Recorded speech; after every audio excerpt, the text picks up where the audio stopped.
In the newsroom, now on BBC Two, Jill Dando.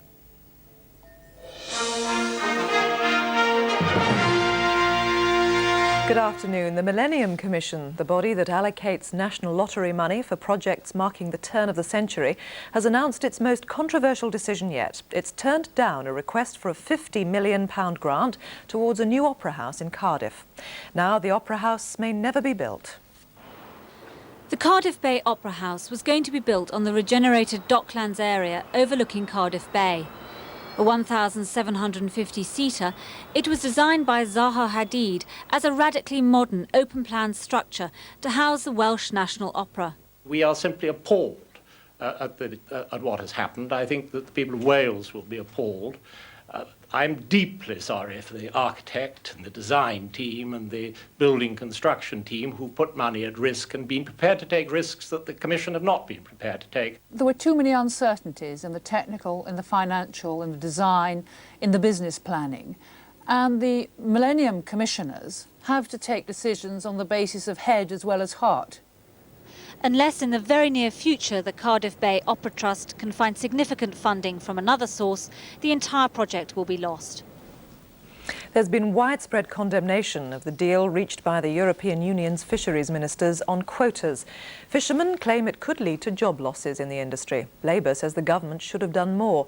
But the fisheries minister, Tony Baldry, has praised the settlement, saying it's worth £30 million for Britain. The Lancashire fishing port of Fleetwood has been decimated. 10 years ago, 85 trawlers worked from here. Today, there are just 24 boats. Fishermen are angry with the Brussels deal. They want Britain to withdraw from European fishing policies. Because more and more countries are joining the community, there's more and more slices going out of the cake, which means that our fishermen have a much, much smaller slice. And it's not economically viable or profitable for them to continue to keep giving away what we consider to be British fish. After last night's deal, Britain's Minister Tony Baldry said he'd secured a balance between conservation and the needs of fishermen. The Commission had been pressing for cutbacks in stocks of fish of around 40%. Britain has clawed back about 10%, but that still means huge reductions, and the European Commissioner says there'll be more cuts to come. The Post Office has reported its busiest ever Christmas for deliveries, handling 70 million more letters and cards than last year. Last Monday, sorting offices dealt with 127 million items, a record in the Royal Mail's 350-year history. In all, postal workers are expected to deliver 1.9 billion cards and letters by Christmas Eve. And that's it. Our next news delivery is at 6 o'clock on BBC One.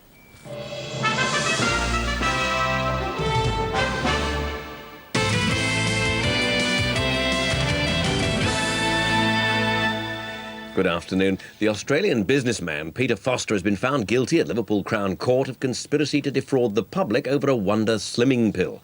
Foster, ex-boyfriend of Samantha Fox, used former Slimmer of the Year Michelle Deakin from Huyton on Merseyside to promote the bogus diet plan. She went on national television to talk about how she'd lost pounds by taking the pills. 33-year-old Foster was remanded in custody for sentencing at a later date. Train services from Manchester's Piccadilly station to the south of the city have been affected because of industrial action. Half-hourly services have been running hourly, but passengers have still been able to reach their destinations. The Rail, Maritime and Transport Union has organised a 24-hour strike in support of 4 conductors who've lost their jobs. Intercity services are running normally. The weather, dry this evening and staying mild, with temperatures falling slightly after dark. Minimum temperature, 6 degrees Celsius. Good afternoon to you. Despite the mild weather at the moment across much of England and Wales, it will turn colder from the north as we go through the Christmas weekend. Already some snow in the hills of Scotland and north east England, but further south it's more like a batch of heavy showers running in across Devon and Cornwall, another band of heavy rain moving in through central Wales into the Midlands, the odd shower breaking forward across Bedfordshire and into Suffolk as well. And it's those showers which will become more extensive through tonight. Some heavy downpours of rain, maybe the odd rumble of thunder too.